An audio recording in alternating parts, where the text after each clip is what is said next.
Welcome to another show where you are going to discover with me where God is in the journey. So, today I have two brilliant authors with me, and guess what? One of them is only 10 years old. This is a story that is coming from the heart of a son and his mom. It's incredible. They wrote two different books about the same event, and I'm just going to bring them right on up. Here we go. Welcome, guys. How are you doing? Well, thank you. Thank you for having us. My pleasure. My pleasure. I have Corey. You know what, Corey? I'm going to put it on you. Can you please introduce your mom? This is my mom. Her name is Anastasia, and as you know, she made a book too. So when I saw her making a book, that inspired me. So I asked her if I could make a book too, and so I That, did.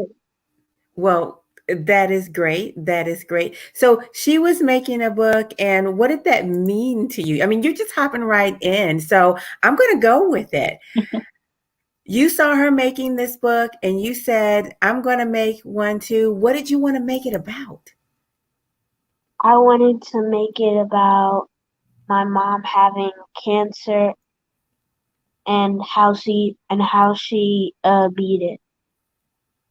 You know what? I really like that. How she beat it. So, how did she beat it, Corey? How did she beat it? It was a lot of prayers and well, Lots of love too, buddy. yeah, Aww. gave a lot of hugs, kisses, everything like that. That's amazing. As a matter of fact, I think earlier you were reading to me a very special part of your book on how you took care of your mom. Will you share that with us?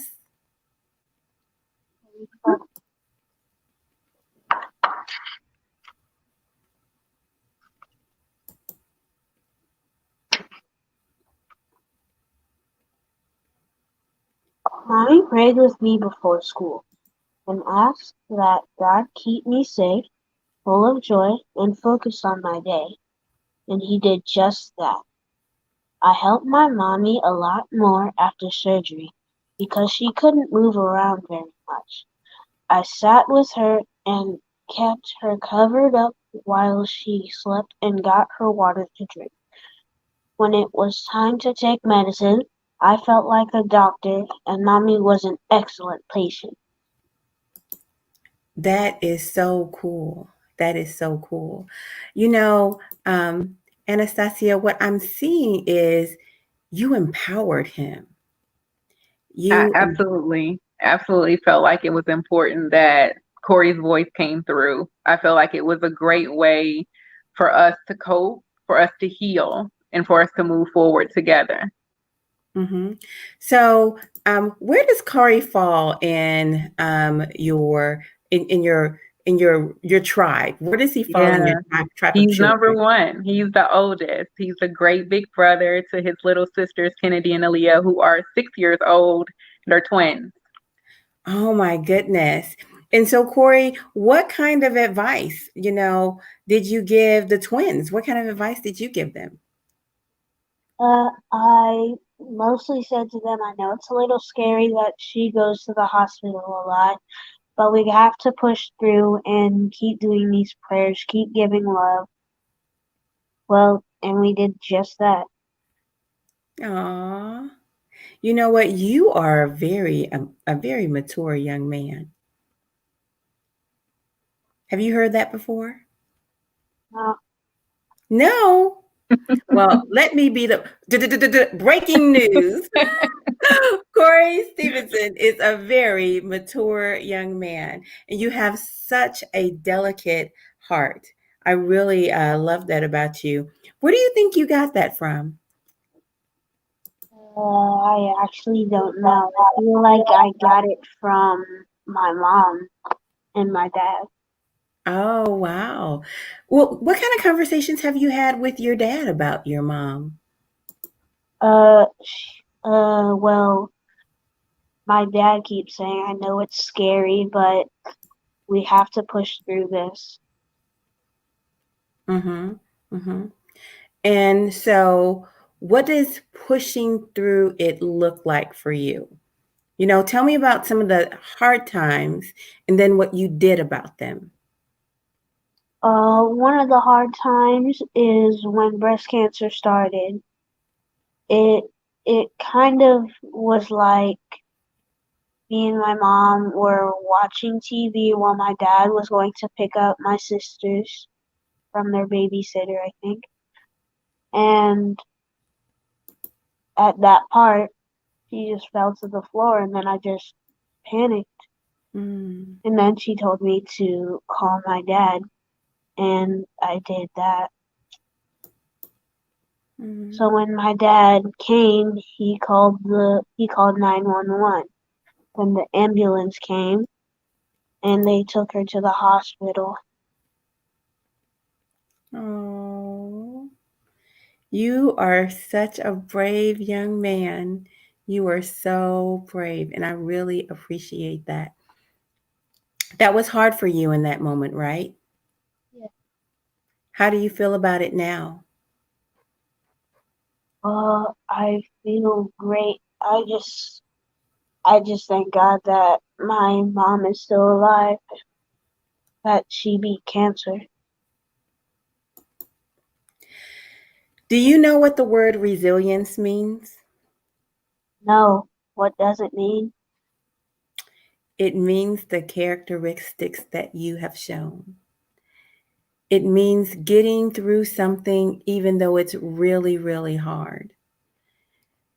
Bravery is not being unafraid, it is moving forward with your very best intentions and your very best efforts, even though you are afraid. And you are both brave and resilient.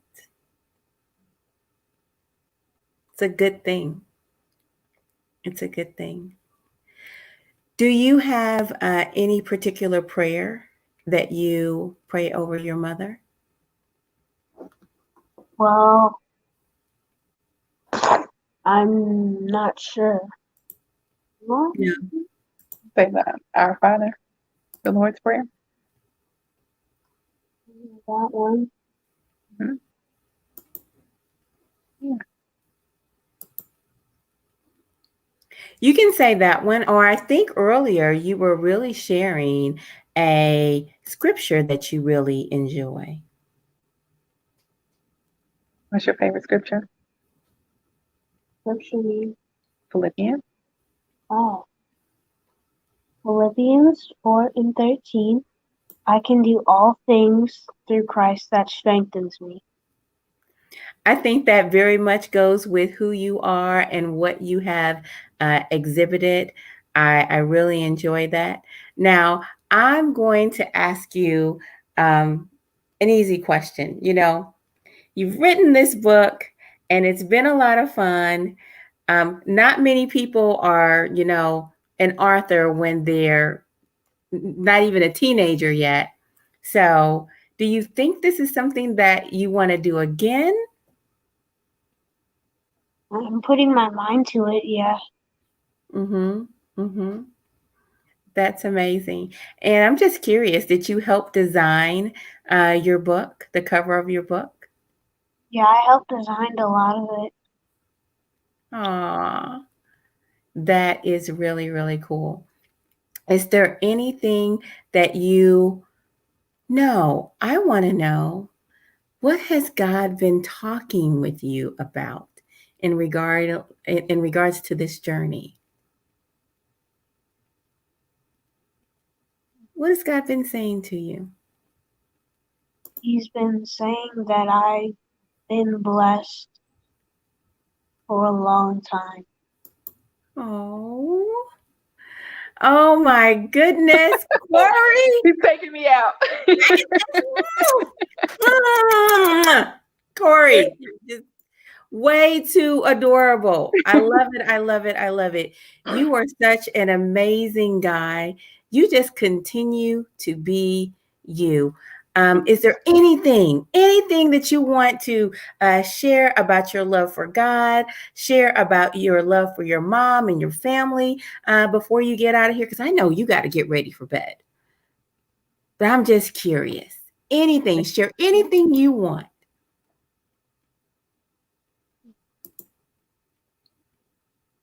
I share that I love my family and that I love that I'm here in this world. Um, we're all blessed that we're in this world right now. You are so right. You are so right.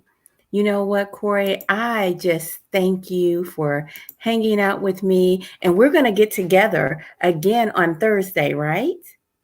Yes. Mm-hmm. And on Thursday, you can tell me, I want you to pick another passage for me, and I want you to tell me all about your writing process and things of that nature. Is that okay? Okay. All right. Well, thank you so much, Corey. And I'm going to say night, night for now. Love you. All right, baby. See you later. Bye bye. Bye. Oh my gosh.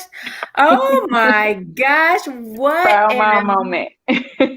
oh my God. I know. I know you just have to be beaming. Yes, absolutely. You can't help it. You can't help it. And he's the big brother. He's the big Yes, brother. yes, absolutely. Wow. Now, how long ago did you get into remission? We were diagnosed in 2019, and the journey has been going on since then. Mm. You know what? I had this question in my mind, and I forgot to ask him, but I'm going to ask him on Thursday. I want to know um, what was he thinking when you told him about the cancer? His initial reaction was, I think, like any other child, is mommy going to be okay? How will we get through it? What if something happens to mommy? And we did a lot of reassuring, a lot of, whatever happens, then, it's going to be okay. It's going to be Mhm. okay. So, what did that do to you when you knew that you had to tell your precious baby boy that mommy was sick? I have to be honest, it took us a while. So even after we received the diagnosis, we took a good week or two to really process what it meant, to get our minds wrapped around it, because it was hard for my husband and I just to face the reality. And we came to a place of, we're just going to be honest, and we don't know what the card told, but we believe God. And so therefore we're going to march forward like we should. We're going to be courageous, and we're going to be faithful, and we're going to be loving and attentive, and we're going to answer questions. So we made that decision very early that we would share in the process, because CJ was old enough to know what was going on. The twins weren't so much, but he was old enough to know when something wasn't right. Okay. So let's see, 2019. So Mm-hmm. that means he was the eight, Eight, 7.5, eight, seven eight, and a eight. half, going on 8. Yeah. Mm-hmm. Mm-hmm. Mm-hmm. Yeah. Wow. Wow. And so do you think the twins remember you They remember being bits and pieces. I think what they remember most is, when you're at that point, and I think it's different for everybody, but for their birthday, mommy got a unicorn. So we went oh, all out. We went all out, and we had a petting zoo in our yard for their birthday that year. So that's what they remember. They remember having a unicorn at their birthday party. okay. Okay. So they kind of just don't really understand. So, No, I think the most that they get out of it is that my hair was gone for a long time. got it. You know what? I'm just going to be flat out honest because, us girls and our hair. Yes, What was the hair journey? What? honey. So I think I was 2 rounds of chemo in, and my hair began to burn. It was like burning in my hair. And Mm. so we made the decision just to cut it off. And I called one of my good girlfriends, to come sit with me while he shaved my head. And we did that thing. So we shaved my head before all of my hair was fully gone. Mm-hmm. I can tell you it was a whole moment when Yeah. go to grab your hair and you just see it in your hand. It was a moment. And so I think I know I had to grapple with that a lot because it was, it's your hair, right? And I was It's one of your those people that said, I hair. would never cut my hair. I'm never gonna, do that thing. And here I Mm-hmm. am losing it by the handful. So my husband held me down and shaved my hair. And after my hair left, I lost my eyebrows, my eyelashes, and every other hair on my body. So it was a whole process, a hard process. You know what I love? I love that you decided to shave your head and you Mm. just didn't let it fall out. I think that I would have lo- been hard. It would have been hard, yeah. I love that your husband did it for you, Hmm. um, because there's just something so tender about that, Yeah, in partnering with you. And it just says that I'm with you, baby. I yeah, still love you. You are more than your hair, yeah, you know? So, definitely. so that was that was just beautiful. Yeah, Um, so yes, yes. Um, I had to ask the question because yeah, listen, all of us, all that we are, more than now, I'm not going to say more than anything, but a great part of who we are yeah, as women, we got to have our hair right and we yes, got to have our makeup right. We yes. just, that's just our look. I think it's, next may be the shoes. Hmm. I love my shoes now. My shoes in my bag. I love my shoes. Absolutely. You know what? You have a beautiful family, and I love the way you guys love one another. It is apparent in how Corey is that you love God and that you actively love one another in your Yeah, household. yeah, Did you start to question your femininity? I did. I did, especially after chemo was we were okay. And then I knew I was going to have a double mastectomy, because that we couldn't save my areolas. We couldn't save anything because the cancer was so close in that area. And Mm-hmm. so when she initially told me, she's like, well, if we take one, we might as well take the other because, we need to be matchy matchy. And I'm like, okay, that's fine. Mm-hmm. But I can absolutely tell you that it was by by far the hardest part of the journey. Okay. Being going through that and not having what I thought made me a woman. Okay. Um, I fed my children, I breastfed my children, right? And now that part of me is essentially gone, and replaced. But even the replacement process took a number of months because you go from having the mastectomy, having the tissue removed, you get expanders in, and then the expanders are in until radiation completes and your body heals from radiation. Mm-hmm. So I Mm-hmm. was lopsided. I was stuffing stuff in my bra. It was Mm. a whole situation. It was Mm-hmm. hard. It was hard. I still have problems if I'm honest, right? Just loving myself through my scars. My body doesn't look the same. I don't feel the same. It's just different. It's different. So, is there anything particular that's different? Or the sensation in is the sensation in your body different? Yes, What's different? Okay. all the things that you just mentioned, right? So I don't have nipples, areolas. I have scars, right? Okay. In addition to that, I had a hysterectomy, so I don't have a uterus, ovaries, all those inside parts are also gone. Mm-hmm. And so you work with the scars, you work with loving the implants, right? Because they're not Mm-hmm. even perfect. Everybody's like, you got a free boob job. No, I didn't. Right. I did not. I paid for that. So loving myself through all of that and all of the things that, were important to me before and trusting God through that process of I am not those things. Those things don't make me who I am. Mhm. And I still have life to give. I am still a life giver. I am still. Mhm. Yeah. Mhm. Mhm. You know, my mother recently had life-saving surgery, Mm, and she has a scar from here all the way across. mm, My mother has beautiful skin. My mother's skin is just like butter. It's so pretty. mm, And she's still not fully healed, okay? But her scar is there and she's working her way back. She hates her scar. mm. But when I touch it, I tell her I love this scar. Yeah. It is beautiful to me because it is the evidence that God saved my Absolutely. Absolutely. and I promise you, that's how I look at it. It it doesn't look ugly to me. It looks Right.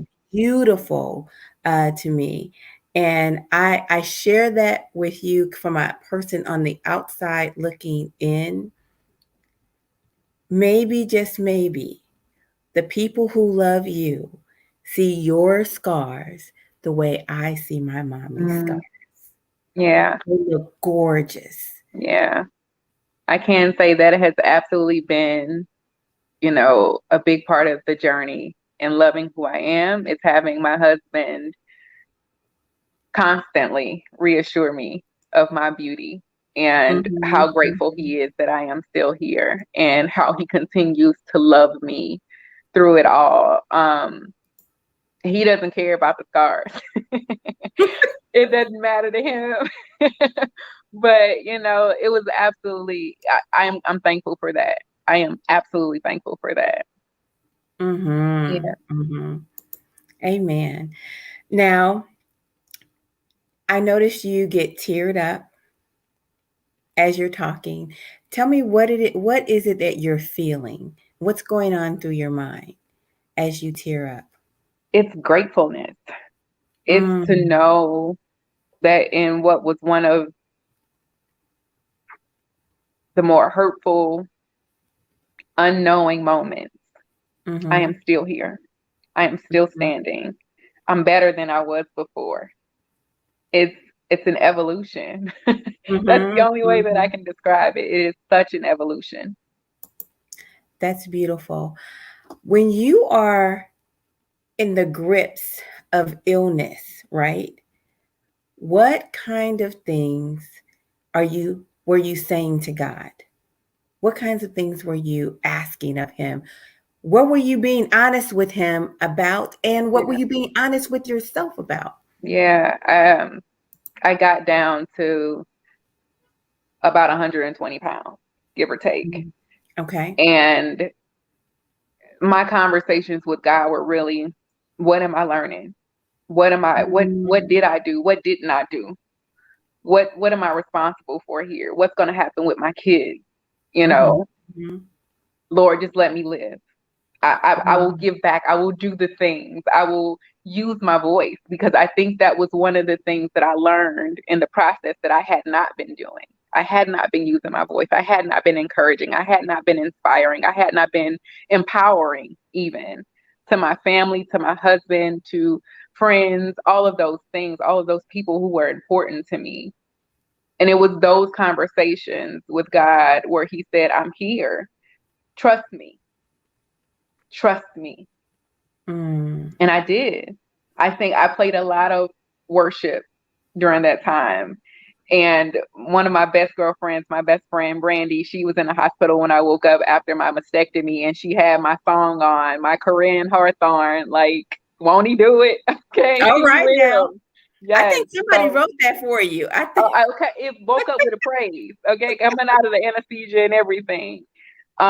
But I had a playlist of those songs that I kept going and I kept listening and I kept making myself available to hear God. And he showed up.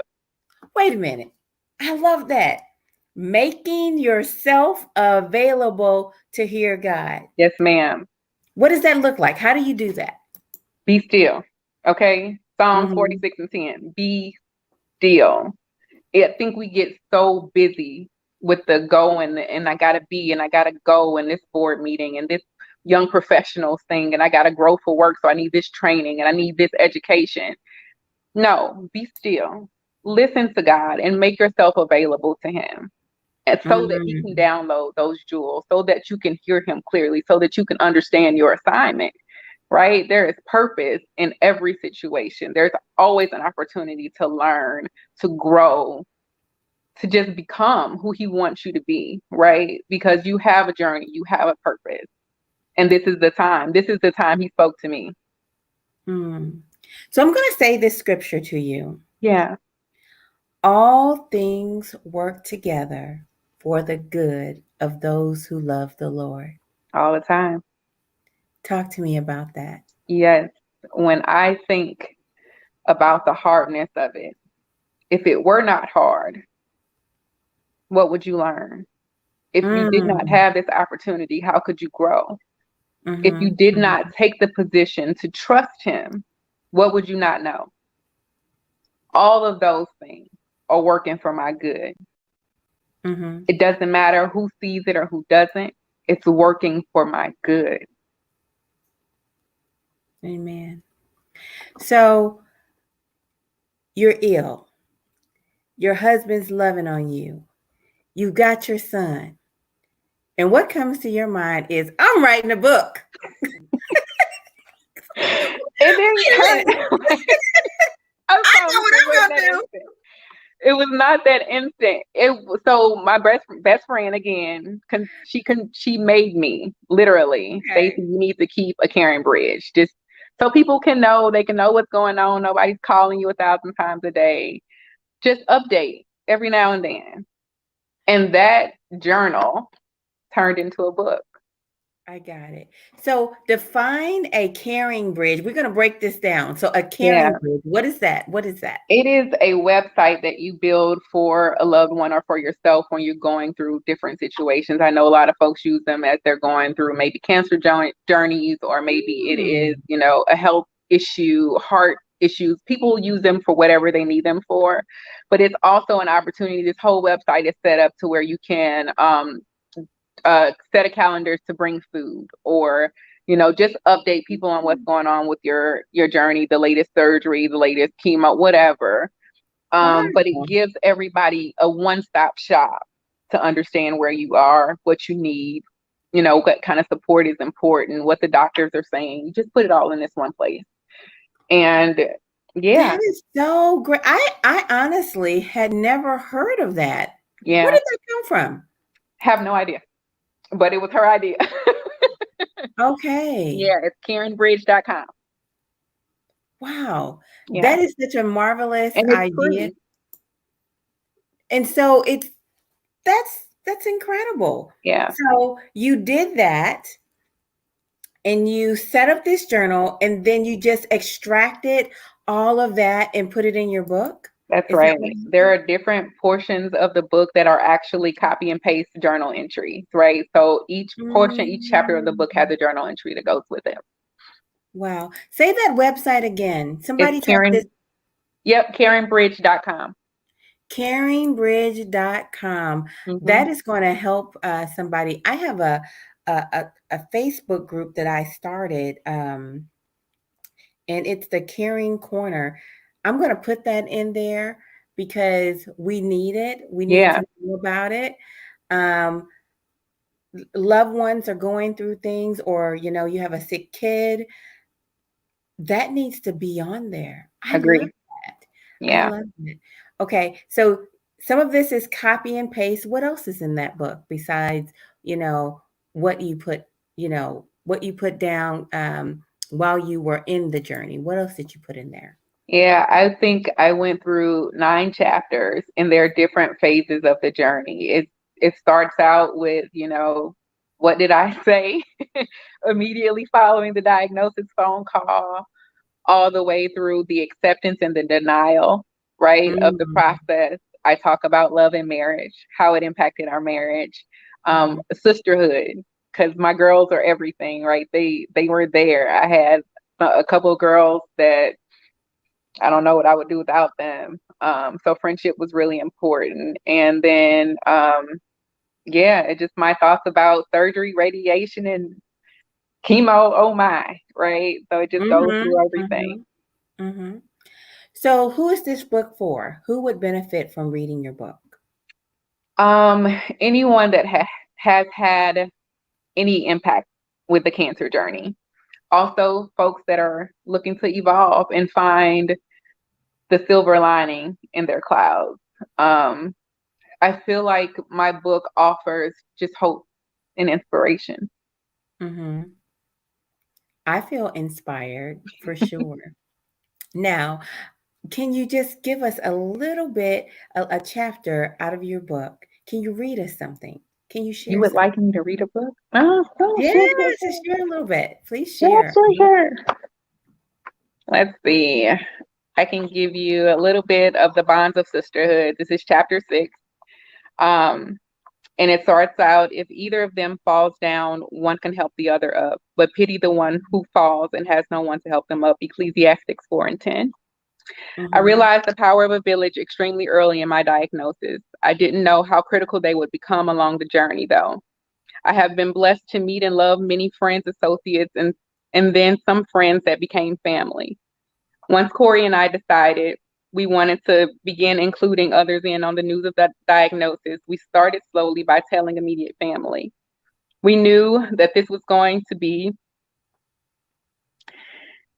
that this route would be easier as the word would travel fast and people would be in the know without us necessarily having to individually call and talk through the pain over and over again. This is exactly what happened. We told a few, and very soon the entire family was aware. Additionally, we wanted a few close friends to be included, especially some of the friends who we often call in times of emergency. Um, mm, it's different reading it, just not knowing how the emotions would come up. There were some people that I told where I felt an obligation and a response, and I received confirmation only distance from the relationship. It was like I could immediately tell who would be a silent supporter and who would be in the trenches with me. The reality of that stung a bit, and I learned the lesson of creating and then releasing people from the expectations I had for them in my life. Having expectations for others will either leave you over the moon happy or horribly down, bitter, and blue. As the word continued to spread, I received text messages of love and encouragement and the phone calls of confirmation that they knew in advance that this battle would be won and the cancer had picked the wrong woman to mess with. It gave me hope, and that is what I needed to get through the first few weeks. It seemed surreal still. Corey was by my side at every appointment. He may not have understood the ins and outs, but he was for sure present and available to me for support, encouragement, and just to hold me up when I was too weak. My mom played a critical role. I knew she was shaken. I knew this took the wind out of her. So when she was present, I tried to put on the face that this would and we would be absolutely fine. But my mom always knows. No matter how much I smiled, joked, or attempted to shrug off my feelings, I could look in her eyes and tell that she would be strong for me, whatever I needed her to be, and that she would fight with me. So much so that when mm, that she was the first to say, when you start losing your hair, I'm cutting mine too. Now, hold on. I'm just going to have you pause for a second because, oh my goodness. I want you to continue, but I got to just unpack some of what you said there. First of all, yay, mom. Yay, yay, honey. Yay, Corey, your husband, Corey. And yay, you. It's so beautiful. I see how God was working on some things there. I see it. You said this that you had to release your expectations of people because it would leave your heart, I think you said over the moon, or Yeah, it would leave you greatly disappointed. yeah. Disappointed. Explain that for me. You know, you have people in your life that you love and you have a good time with, and they're everything. Mm-hmm. But there comes a point where not everybody's meant to cross the same bridge with you. And you have to be okay with that. Not loving them less, not giving up on them, but for sure being able to say, I love you, but I love you enough to know that you're not going to walk this with me. And that's okay. Mm-hmm. Right? You have to not have expectations, because expectations will let you down. Mm-hmm. Right? You go through what you grow through, and you grow through what you go through. Expectations, not the person, but expectations will Yes. let you down. Yes. Ooh-wee. I love it. Yeah. I love that so much. The reason why I love that is because we just have to let the people be who they are. Yes. It's not bad. It's not good. Sometimes people are not equipped to go on the journey. That's right. That's right. And sometimes your journey and theirs is too much, right? Mm-hmm. And no one can tell them that but you. You can only tell yourself what you can handle, right? It's not my Mm-hmm. job to process anybody else's feelings. It's not their job to process my feelings. Mm-hmm. You do what you can do, and that's all you can do. And I like that you pre-forgive them. It only hurts you if you hold on. Mm-hmm. Mm-hmm. You're giving yourself permission to release them. Mm-hmm. That's Mm-hmm. right. That's right. I don't know if people ever really get there. You know, It takes a while. no, think about this in everyday life. Yeah. In everyday life. Um, you know, I will say this. Most people don't get there in even in regular friendships, people don't get there. So You true. know, I recently had a conversation, and I I love this woman to the bottom of my heart, and I know she loves me. But you know, as grown women, and particularly if you're going through something, you don't always have time to pick up the phone when the person calls, That's right? right. And she was upset with me a little bit because I didn't have time to pick up the phone, at a regular interval. Um, but when I told her about it, it was immediate. She got it. But it was that expectation Mm-hmm. that she had for me to just automatically be able to answer the phone Yeah. when she was ready. But grown women, we got stuff to do. This is true. This is true. We But the pressures, I guess the reason why I mentioned that is because we have so much pressure in on regular friendships. We do. We do. And I think that's what I love about my sisters, right? There are some that I have friends, I Mm-hmm. have family, and then I have sisters, right? Where we don't have to Mm. talk every single day. Yeah, And we good. Okay. We are right. fine, more than fine. And we pick up where we leave off. Yet, if there is a time where we need one another, we're there. Mm-hmm. There are no Mm-hmm. questions, there are no assumptions. It's just Mm-hmm. what it is, right? And I think to your point, we have gotten to a place where we've placed all of these roles, duties, and levels of expectations on people when that's not what we're supposed to do. We meet each other where we are, no more, no less. Mm-hmm. That is beautiful. Okay, give us a little bit more. Give us a little bit more of that book. I just had to stop you because I could not let you go on without talking that through. I had to get Yeah. it. Yeah. Okay. All right. Okay. When I first heard her say it, I thought, why would you do something like that? It's totally unnecessary. But as I got further along the journey, I learned that many family members and friends did that as a symbolic gesture of love and support of the survivors in their lives. She eventually did cut her hair, and when she did, my heart melted. I felt blessed not only to have my mom present, but also to have her completely in my corner, no matter what it required. A mother's love, right? My mom and I had a rocky relationship during my teen years, especially after my father passed. I loved her, but I didn't like her parenting style when it came to me.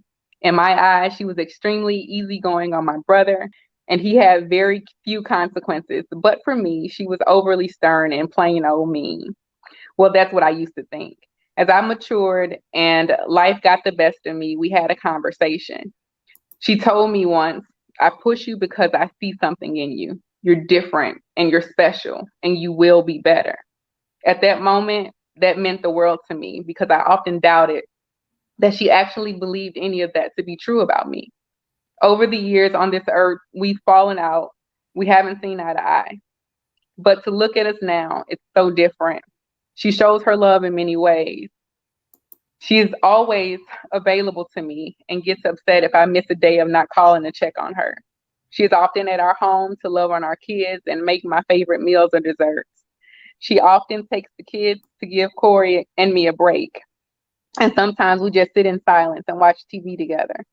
All the things I never thought would happen a few years back. Cancer seemed to bring us even closer. I realized that no matter how old I got, I always needed my mother's love. And I'm blessed that she's still here to provide me with that. During the treatment, she was in the cancer center with me. She asked the doctors questions. She made sure that she was not only present, but actively engaged in understanding what I needed. She was and still is an amazing, strong woman that would absolutely do anything for me. I Freeze. am the youngest of 10 No, siblings. freeze. Stop, Freeze. stop, stop. Wait a minute. I'm going to clap. I'm going to clap because I love it. I love the motherhood. I love the transparency. I love the fact that you reached back into your mother's and your relationship and showed how it unfolded to today. Yeah, That is beautiful. thank you. That is so beautiful. People think that a relationship all has to be stagnant. It's always one way, but it can be tested. And you are different from your brother. Yeah. You know mothers are like that. They raise their daughters and spoil their sons. That's a whole nother show, Right. okay? Okay. But her love for you was tested and it withstood the test of time. It Yeah, withstood the test of cancer and it was truly from above. yeah, That is so beautiful. yeah, That is so yeah. beautiful. I mean, me and my mom, like I said, we haven't seen eye to eye. She's about knocked me down a few times, but as we get older and we mature, and I think cancer, it was just a vehicle for a number of things, and that relationship was one. If I was not healed before cancer, I definitely am so healed when it comes to our relationship now. I think I recall, the doctors tell you don't Google anything, Anastasia. What? Don't try to go out there and look for anything on your own. And I did. I was hard headed. Mm-hmm. And it was after the biopsy, I was sore and just in a lot of pain.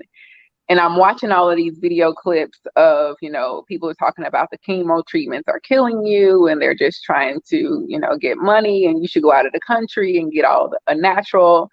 And I completely lost it. I boo-hoo cried, I'm going to die. I'm going to die. And my mother climbed up in my bed with me and put me on her bosom and rocked me until I just couldn't, right? She did what she needed to do. She consoled her child. And yeah, necessary. Oh, wow. You have a good mama. I do.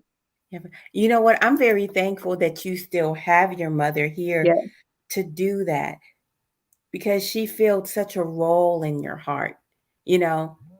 She took her place in this journey with you. Yes, she did. And something that we're not talking about, and maybe it's in your book, but your husband and your mom. Woo, that's a whole nother podcast right there.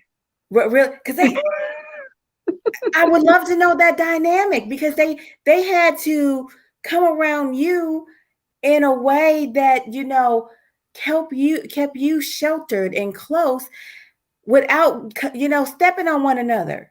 It was a learning process for all of us. Okay. It was a learning process for all of us. My mom was my mom, and she made sure everybody knew it. Okay, period. Okay. And my husband is my husband, and he let everybody know that. Period. And Okay. there was some times where they clashed, but I think it was my prayer and Mm. my request, Mhm. y'all. We gotta do this the right way. Like, Mhm. he's my husband, and so we need to honor that. Mhm. And it took some grappling, but we got there. So, give us an example of a boundary that had to be established, because that's what it was about. Your mama was saying, "This is my child, and I brought her Exactly. in this world," Yes. right? Right. Yes. And you, your husband was saying, "This is my wife, and God gave her to me." Yes. Yes. Yes. And in that order. Right. Exactly. Exactly. So help us understand the boundaries and how did they end up putting that together? Like, help us understand. Yeah, I think there was, I don't know which hospitalization it was, but my husband needed to be present. And Mm, my mom was not okay with that because she needed to know that her daughter was okay. mm, We had to compromise where Corey's going to come to the hospital with me. I need you to take care of my kids. I need them to know that I'm mm, okay and you're the person to do that because they believe you, right? So I think it was setting that boundary that Corey needs to be present and he will call you. I promise you, he will call you. He'll keep you mhm. updated. He'll let you know what's going on. Um, as he can, right? Because his job was to be attentive to me. So, is there any best practices in your book? Is there an There are outline? none because we haven't mastered that yet. We're not there yet. The evolution is still continuing. Oh my goodness. You want to know what? Just, I think, acknowledging that that part exists and that part Yeah, is there. I think that's huge, because it's not that people don't love one another, but it's like all hands on deck. At the yeah, same time, there can be a whole lot of cooks in the kitchen. right, right. It's a fine balance that we have to walk. And Mhm. until I think what I learned, I think in the process is that we have to have some very transparent conversations and not be afraid of the possibility of what may or may not go the way that we want it to go. Those conversations have to happen early and often, so that we know where we stand, right? If I am to love and honor my husband as the Lord has called me to do, that's what I should do. And he tells you to leave and cleave. So my job was to do just that. And it's not easy, especially when you have the desire to show your parent the love that they deserve because you're here, because they brought you in the world, right? It's a learning curve. And I don't think, I haven't seen anyone that does it perfectly. I think there is always room to learn and grow. Wow. I don't think perfection is the goal. I I think lost your really, audio. I can't hear you. oh my goodness, let's see. Can you hear me now? Yes, you kind of faint though. Great. Okay, I'm sorry about that. But I don't think there needs to be perfection, but I do think there needs to be a class for that, Yes. Yeah, I agree with you. It's you necessary. know, because it's hard to know what's right. And at that particular juncture, the the parents are so involved, and they need to be involved. It's like Yeah. all hands on deck. But where are the true boundaries? The intimacy has to be there with Yeah. you and your husband, you know, but it's like, where does the parent fit in? And they're coming. They're Yeah. coming in. Absolutely. Absolutely. At all costs. Yes. Exactly. So look, I know you don't have it perfected, but you have gone through it. So can we get a worksheet? I can Well, put something together for you. I'm serious. If you put together a worksheet, I will attach the link in the. I most certainly will, because I just know that people are going through this, and What they don't want to feel is abnormal. Yeah, Nobody wants to feel alone, and they want to feel that there is a light at the end of the tunnel. And that's what absolutely. you're giving us. You know, it can always be a work in progress, Yeah, but knowing that there's hope, that's a big deal. yeah, absolutely. Absolutely. You know what? I think you're just a walking definition of hope. Oh, thank you. Mhm. Mhm. That's awesome. So tell us, where can we find your book? Where can we find it? Yes, it can be purchased on Amazon.com, also barnesandnoble.com, Target.com. That's very new. Yeah. Um, yeah, and Books a Million. That is beautiful. I love it. I love it. I love it.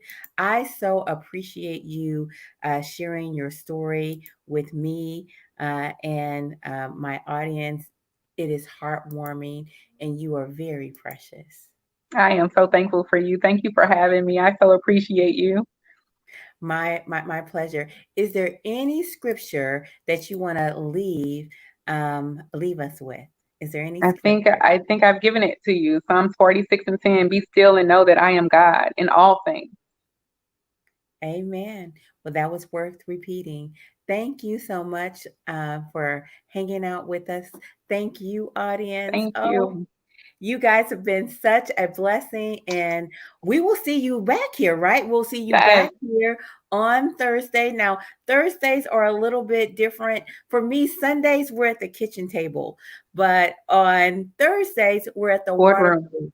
Well, yeah, we're in the boardroom, we're at the water cooler, and we get intimate, but we really do unpack, right? Yeah, We unpack the business of what we're working on. And so we're going to unpack the business of this book. All sounds right. good. We'll see you back then. Bye bye for See now. you soon. All right. Bye-bye. Bye bye.